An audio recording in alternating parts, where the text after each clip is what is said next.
अस्सलाम वालेकुम। आज के इस मशीन लर्निंग के लेक्चर में आपको खुशामदीद कहते हैं। आज जो हमारा टॉपिक है न्यूरल नेटवर्क को इम्प्लीमेंट करेंगे एसक्यूएल लर्न को यूज़ करते हुए पाइथन के अंदर। प्रीवियस लेक्चर को ही कंटिन्यू करेंगे। के मीन क्लस्टरिंग के अंदर जो हमने कोड यूज़ किया था 70% कोड हमारा वही होगा। अगर आपने वो लेक्चर नहीं देखा तो पहले उसको समझें और फिर उसके बाद इस लेक्चर के ऊपर आएँ। तो बेसिक चीज़ें जो इसके अंदर इस्तेमाल होती है, introduction to artificial neural network. Neural network आपके पास क्या है, डीप लर्निंग का टॉपिक है। ये आर्टिकल बड़ा अच्छा इन्होंने लिखा हुआ है टूवर्ड्स डाटा साइंस ने, आप इसको देखें। तो यहाँ से आप लोग जो है इसको पढ़ सकते हैं और काफ़ी अच्छा इन्होंने लिखा हुआ है। न्यूरॉन्स ये सारा जो है उस टाइप का सारा डिटेल लिखी हुई है। इसका लिंक जो है डिस्क्रिप्शन में मैंने प्लेस कर दिया है। उसके बाद how to build neural network from scratch in Python, ये भी लिंक यहाँ पर अवेलेबल है। आप यहाँ से भी जो है इसको थोड़ा सा नॉलेज गेन कर सकते हैं। और उसके बाद जो है यहाँ पर इनकोडिंग कैटेगोरिकल फीचर्स, क्योंकि आज का जो हमारा डाटा सेट प्रीवियस लेक्चर का डाटा सेट है उसी को कंटिन्यू करेंगे। उसमें जो हमारा डाटा है कैटेगोरिकल टाइप का है, उसको किस तरह हम वेक्टराइज कर सकते हैं, किस तरह हम न्यूमेरिक फॉर्म में लेके आ सकते हैं, वो यहाँ से हम देखेंगे लेबल इनकोडर को यूज़ करते हुए। ठीक है, इसको यूज़ करते हुए हम इस्तेमाल करेंगे। तो पांडास का डाटा एक जो है कैटेगोरिकल डाटा को किस तरह आप पिक कर सकते हैं पांडास के डाटा फ्रेम में से, वो भी आपके पास ही यहाँ पर लिखा गया है। ठीक है, D type include is equal to, आप इस तरह कर लें तो आपके पास कैटेगोरिकल डाटा आ जाता है। आप यहाँ पे ऑब्जेक्ट लिखेंगे तो ऑब्जेक्ट टाइप का डाटा आ जाएगा, फ्लोट लिखेंगे तो इंक्लूड में फ्लोट टाइप का आ जाएगा, इंटीजर लिखेंगे तो इंटीजर टाइप का डाटा आ जाएगा, ऑब्जेक्ट लिखेंगे तो ऑब्जेक्ट टाइप का आ जाएगा। तो ये इन तमाम लिंक्स को मैंने जो है डिस्क्रिप्शन में प्लेस कर दिया है। फर्स्ट स्टेप हमारे पास है, मूव करते हैं import basic libraries.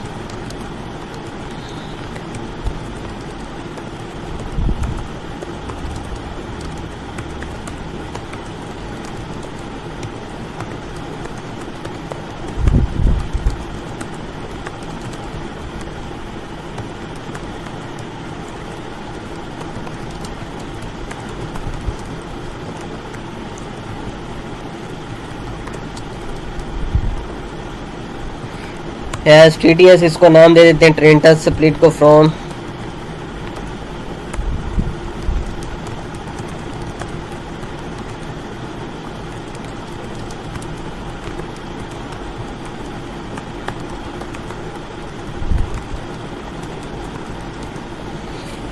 sklearn dot pre processing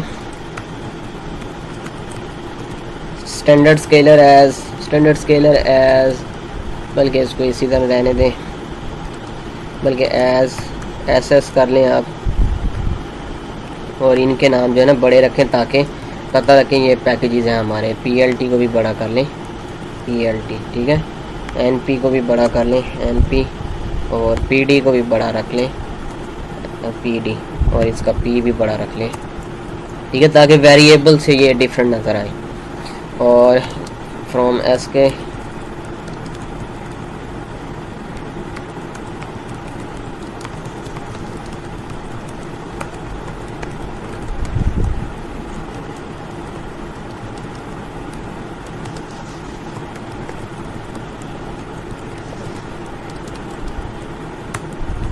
ठीक है, CR भी बड़ा कर लें और CM को भी कैपिटल कर लें।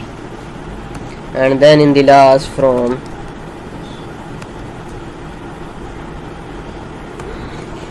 जो आप अब यहाँ पे आप लिखेंगे अपना जो मॉडल आज आपने यूज़ करना है, और वो मॉडल आपके पास है neural underscore NET network.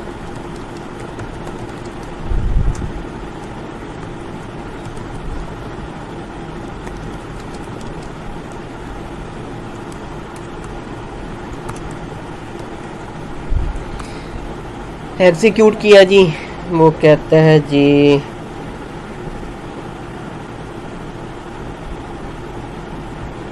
Can not import the name sklearn dot matrices classification report METRICS। ये ना इधर कहीं स्पेल्स की मिस्टेक है।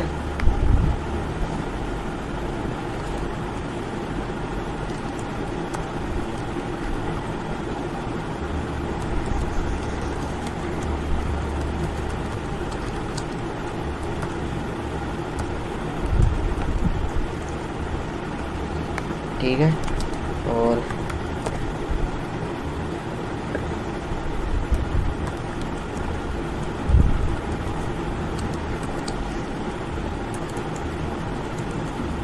अब ठीक है, ठीक है। तो बेसिक लाइब्रेरीज को इंपोर्ट करवाने के बाद the next step after importing basic libraries क्या है, रीड यूर डाटा सेट बराबर है pd.read_csv and here I will write the name of the dataset rs_plant.csv and definitely because हम पिछला जो है उसको फॉलो कर रहे हैं तो यहाँ पे मैं क्या लिखूँगा, हेडर बराबर है नन के,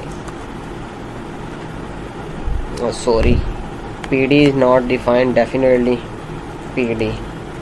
तो अब यहाँ पे डाटा सेट डॉट हेड अगर आपको डिस्प्ले करवाऊँ फर्स्ट 5 रोज तो इस तरह है।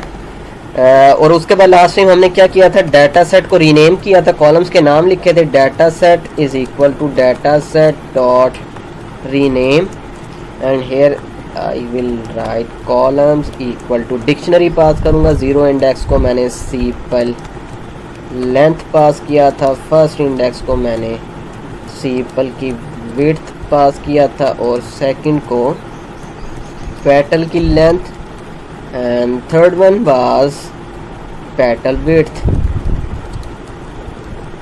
and the last one was species।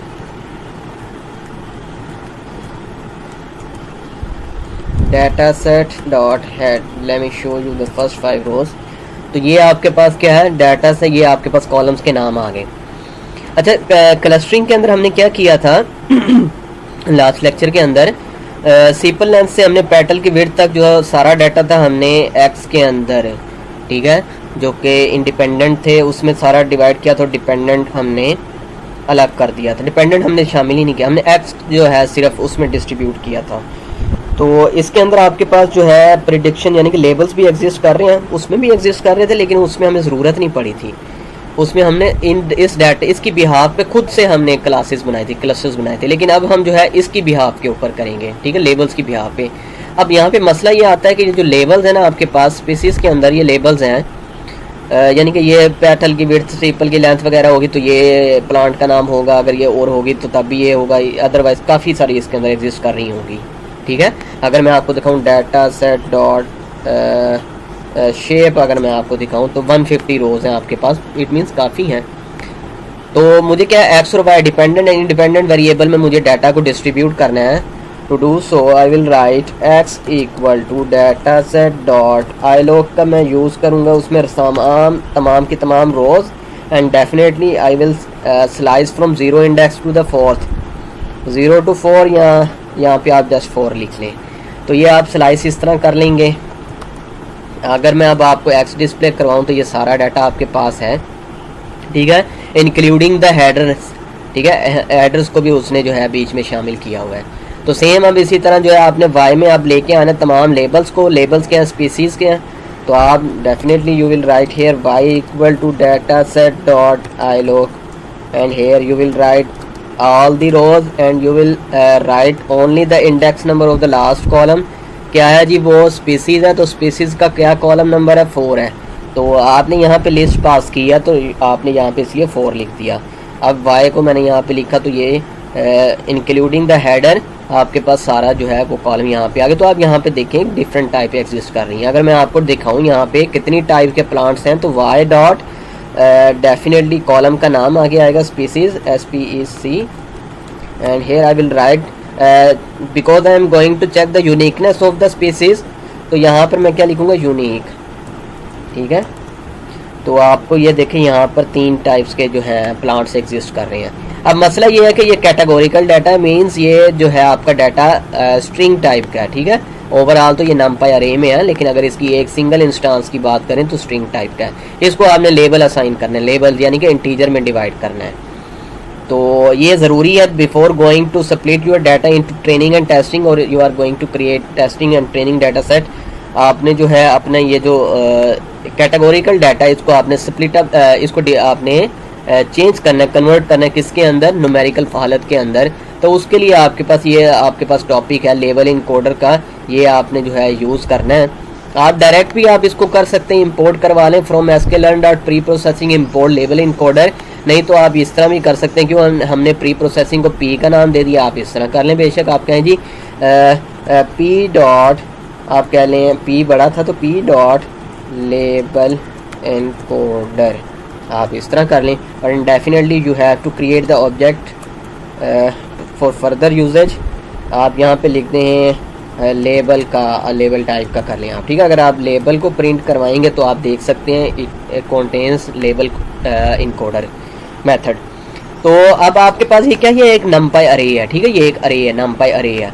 तो अरे के ऊपर आपने, अगर आप चाहते हैं कि आपका सेम ऑपरेशन आपका हर रो के ऊपर इम्प्लीमेंट हो जाए पांडास के डाटा फ्रेम में, तो आप क्या करेंगे, लूप लगाएंगे, लूप के थ्रू जो है for I in the range, और आई के ज़रिए से आप सारा काम कर लेते हैं। लेकिन इसके अंदर आपको क्या करना पड़ता है, एक अप्लाई का मेथड होता है, आपको अप्लाई का मेथड यूज़ करना पड़ता है। आप यहाँ पे सर्च कर लें बेशक अप्लाई मेथड,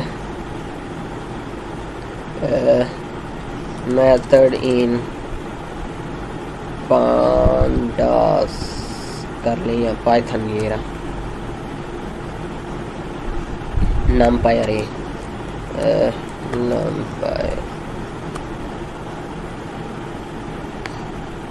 ठीक है। More efficient to map functions over, आपने अगर अच्छे तरीके से फंक्शनिंग को मैप करना है तो ये आपके पास बड़ा अच्छा, यहाँ पर एक मिनट, इनलाइन मेथड यूज़ कर रहा है ये भी,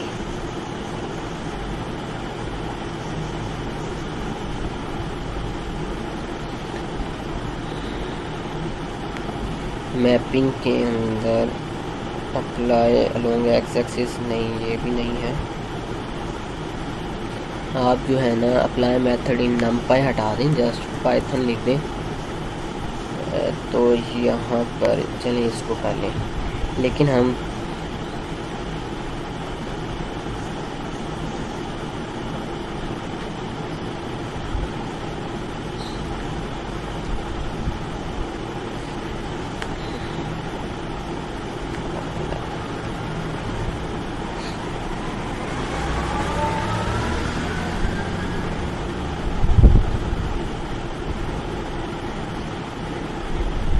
ठीक है, ये आपके पास है अप्लाई का मेथड, अंदर इसका सिंटैक्स है, आपने यहाँ पे ऑब्जेक्ट पास कर दिया तो ये आपका अप्लाई हो जाता है। तो यहाँ से आप इसकी थ्योरी जो है रीड आउट कर सकते हैं, मज़ीद डिस्क्रिप्शन नेट से सर्च कर सकते हैं। हम इसके ऊपर कंटिन्यू करते हैं। मैं कहता हूँ जी मैंने किस पे आप इम्प्लीमेंटेशन करनी है, मैंने वाई पे करनी है, तो वाई डॉट अप्लाई, और अच्छा मैं पहले आपको टाइप चेक करवा दूँ, टाइप क्या मेरे पास वाई की, तो पांडास का डाटा फ्रेम है, ठीक है। अब यहाँ पे जो यूनिकनेस प्रिंट आउट करवा रहा है वो numpy अरे के थ्रू करवा रहा है, हाँ numpy अरे के थ्रू करवा रहा है, ठीक है। लेकिन जो ओवरऑल जो वाई है उसकी जो टाइप आपके पास वो क्या है, वो डाटा फ्रेम है, पांडास का डाटा फ्रेम है। यहाँ पर अप्लाई के मेथड के अंदर भी वो यही बात कर रहा है। अच्छा, ये दो तरीक़ेकार है ना, मैंने आपको बताया। पहले एक तो आप लूप के थ्रू भी कर सकते हैं, और दूसरा जो है आप इसके अप्लाई के थ्रू भी कर लें। लेकिन जो अप्लाई और लूप के में क्या फ़र्क होगा, ये जो अप्लाई वाला है ना, ये मोर एफिशिएंट वे है आपके पास किसी भी ऑपरेशन को इम्प्लीमेंट करने का। तो अब यहाँ पर काम वैसे ही होगा, लूप की तरह ही काम करता है, लेकिन ये ज़्यादा अच्छा तरीके का। तो आप यहाँ पे लिखेंगे वाई डॉट अप्लाई, और इसके अंदर आपने क्या चीज़ इंप्लीमेंट करनी है, लेबल।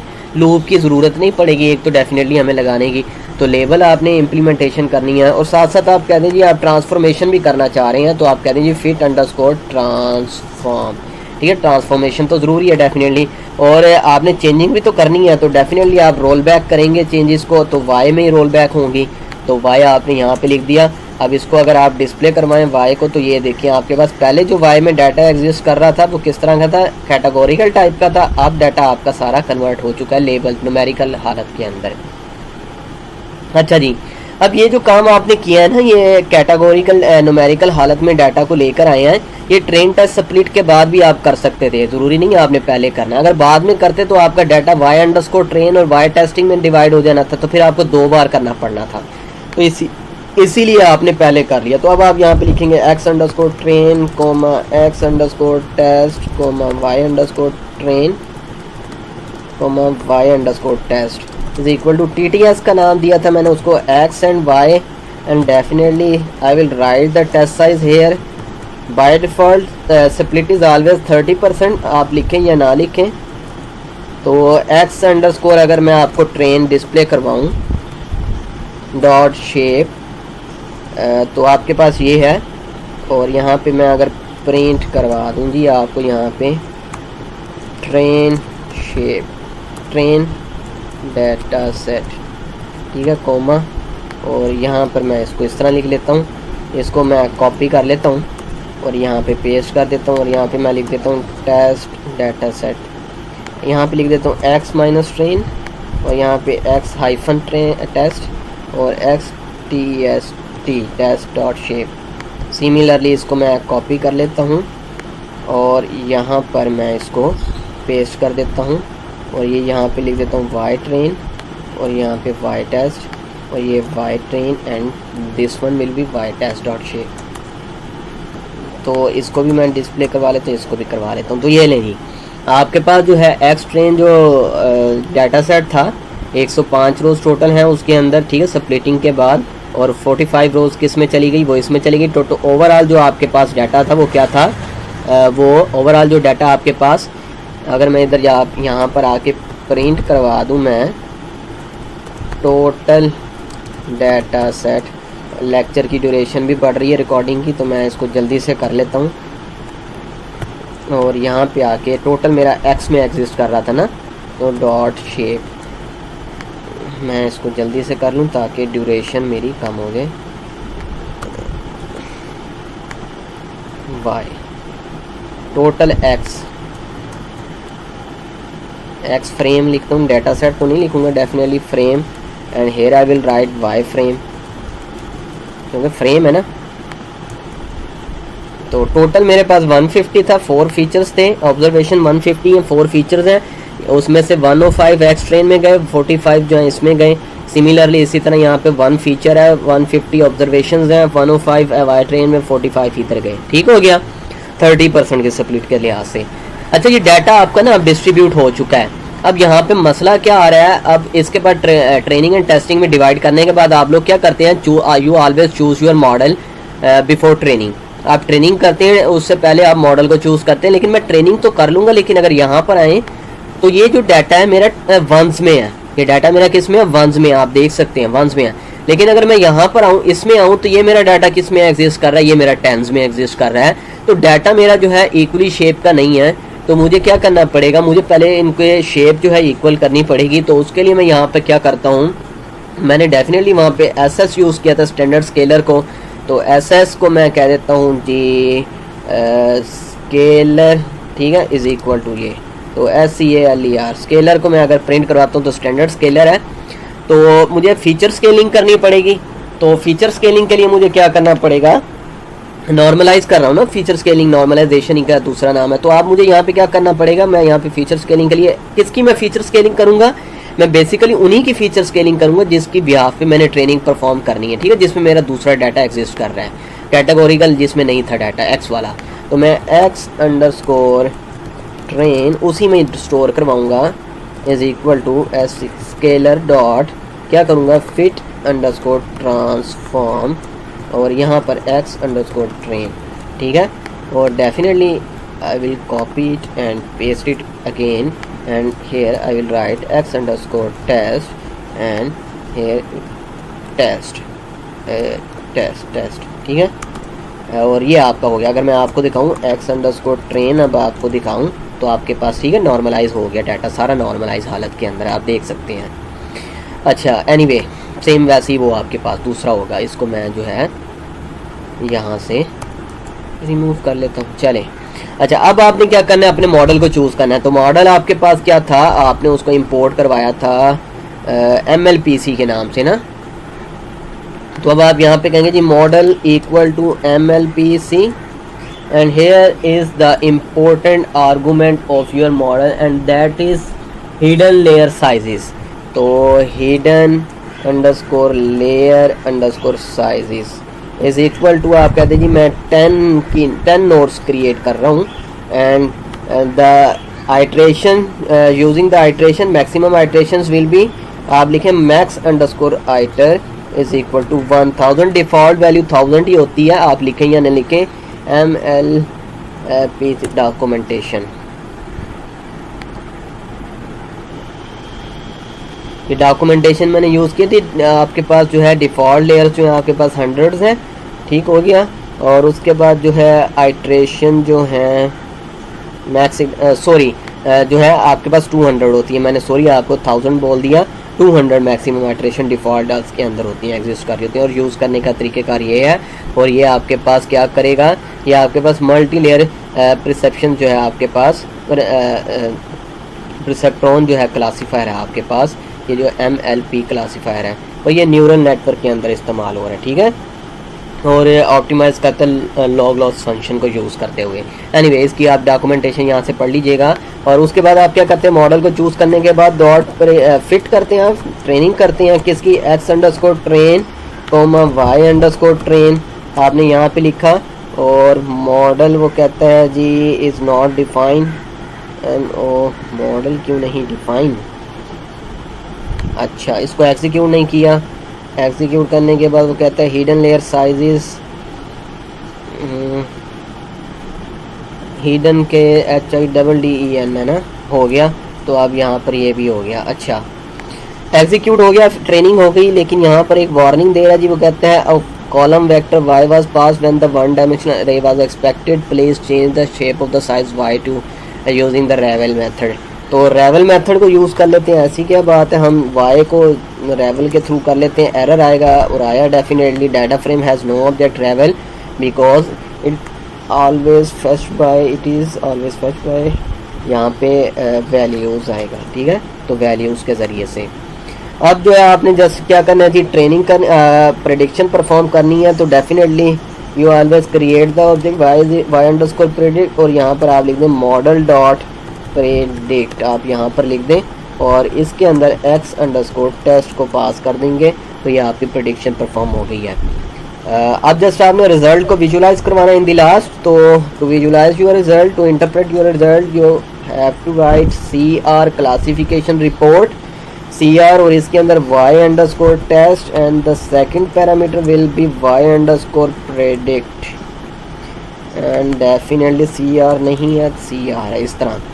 तो आप देखें आपके पास तीन जो थे वो लेबल्स थे, ज़ीरो सेटोसा था और जो भी प्लांट की टाइप थी, ठीक है, तीन टाइप थी आपके पास, वर्सिकलर, इस तरह तीनों टाइप थी। तो सेटोसा की प्रिसीजन आप चेक करें आप लोग, तो क्या नाम है, सेटोसा ही है, ठीक है। तो प्रिसीजन 1.0 है, बिल्कुल ज़बरदस्त प्रिसीजन है, एक्यूरेटली 1 है। और F1 स्कोर जो है वो बहुत ही, वो भी बिल्कुल ज़बरदस्त, बिल्कुल एग्जैक्ट 1 आया आपके पास। लेकिन अगर 1 के ऊपर आए तो उसके अंदर जो प्रिसीजन है वो उसने लॉस की है, वो 0.86 है, 80 से अबव है, फिर भी इसको अच्छा माना जाता है। और ये भी 0.86 है डेफिनेटली। तो यहाँ पर अगर लास्ट क्लास की बात की जाए, जो लास्ट उसके पास स्पीसीज थी प्लांट की, सेकंड लेवल जिसको उसने असाइन किया, उसमें जो प्रिसीजन 87%, ये उससे दर्जा इंक्रीज़ हुई है, एक दर्जा। और इसी तरह जो F1 स्कोर है वो भी एक दर्जा इंक्रीज़ हुआ है। और टोटल जो आपके पास जो थी आपके पास वो 45 थी, 45 में से 16 उसने ज़ीरो में क्लासीफाई की, ज़ीरो में लेके आया। और इसी तरह 14 जो है 1 में लेके आया, डिस्ट्रीब्यूट किया। और जो 15 है वो उसने इसमें आया। ओवरऑल अगर मॉडल की एक्यूरेसी देखी जाए तो प्रीटी मच गुड, 91% आपके पास आया रिज़ल्ट। तो ये बहुत ही कदरे अच्छा आपके पास रिज़ल्ट है F1 स्कोर, यानी कि बहुत अच्छे से उसने जो है डिस्ट्रीब्यूशन परफॉर्म की है। अगर कन्फ्यूजन मैट्रिक्स को ड्रॉ किया जाए तो प्रिंट, अगर मैं यहाँ पे लिखूँ और यहाँ पे लिखूँ CM and definitely y_test y_predict को मैं लिखूँगा तो ये कन्फ्यूजन मैट्रिक्स है। 3x3 का कन्फ्यूजन मैट्रिक्स उसने डिस्प्ले करवाया है आपको। और जो कन्फ्यूजन मैट्रिक्स है वो यहाँ से आप इसकी अंडरस्टैंडिंग कर सकते हैं, इसका लिंक जो है डिस्क्रिप्शन में है पड़ा। तो आप इसको जो है प्रिंट भी करवा सकते हैं, इसको विजुलाइज भी करवा सकते हैं कन्फ्यूजन मैट्रिक्स को। तो कन्फ्यूजन मैट्रिक्स को प्लॉट करवाने के लिए आप कहें जी from sklearn dot confusion underscore matrix, आप इधर आएँ तो आप यहाँ पे आएँ confusion plot confusion matrix sklearn, आप यहाँ पर आएँ और इसको ओपन कर लें डॉक्यूमेंटेशन को। तो इसके अंदर ये कह रहा है जी ये रहा, ठीक है, plot confusion matrix from sklearn। इसको आप जी कॉपी करें, आप इधर आएँ और इधर आके आप इसको पेस्ट कर दें और एज इसको नाम दे दें PCM, ठीक है, प्लॉट कन्फ्यूजन मैट्रिक्स PCM। तो आप जस्ट यहाँ पे आएंगे, आप प्रिंट में PLT डॉट आप क्या करेंगे जी, PCM इसको कॉल करेंगे। और PCM को कॉल करने के बाद सबसे पहले तो आप अपना मॉडल का नाम लिखेंगे, फिर आपने लिखना है जी y_test, ठीक है, फिर कोमा y_predict को आपने लिख देना है। वो कहता है जी PLT नॉट डिफाइंड, तो डेफिनेटली PLT बड़ा था, PLT हैज़ नॉट PCM। एक मिनट अभी इसको देख लेते हैं।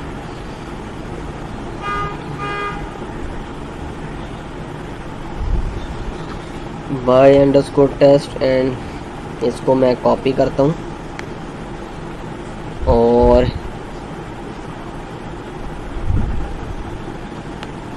मैं यहाँ पर आता हूँ, इसको मैंने पेस्ट किया। अच्छा वो PCM को नहीं आइडेंटिफाई नहीं कर रहा, मैं इसको अब एग्जीक्यूट करता हूँ। और ये जो मेरा मॉडल था डेफिनेटली यहाँ पे क्या था, मॉडल था, तो ये मेरा एग्जीक्यूट हो चुका है, ठीक है। अब देखें आप 16 है, 12 है, 13 है, 2 सेम वो मेरा कन्फ्यूजन मैट्रिक्स जो है प्लॉट हो चुका है।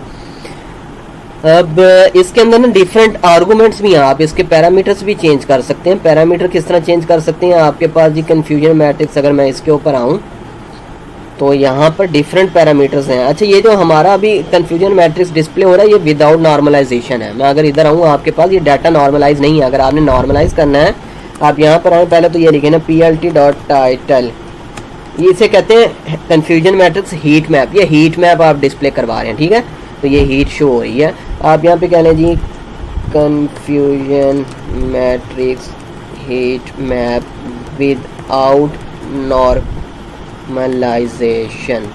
ठीक है। और इसी को आप कॉपी कर लें और आप यहाँ पर आए, इसको पेस्ट करें और यहाँ पे normalize is equal to true, single quote में आएगा, ठीक है। वो कह रहे हैं जी PLT.title not defined, definitely PLT था और यहाँ पे भी PLT था, तो ये लें। और यहाँ पे विद नॉर्मलाइजेशन, ठीक है, तो विद नॉर्मलाइजेशन। तो ये देखें आप, अब इस ये नॉर्मलाइज कन्फ्यूजन मैट्रिक्स है, 0 to 1 रेंज है आपके पास, 1 to मैक्सिमम नंबर 1 है, 0 है। यहाँ पे इस तरह नहीं था, आपके पास वेरी हो रहा था और ये सारा नॉर्मलाइज डाटा आपके पास आ गया। तो ये आज हमने इम्प्लीमेंट किया है, इसको न्यूरल नेटवर्क को इम्प्लीमेंट किया है sklearn को यूज़ करते हुए पाइथन के अंदर। और ये आपके पास छोटी सी इम्प्लीमेंटेशन थी, इसकी प्रैक्टिस करें। इंशाल्लाह नेक्स्ट लेक्चर के अंदर फिर मुलाकात होगी नए टॉपिक के साथ। अल्लाह हाफिज़।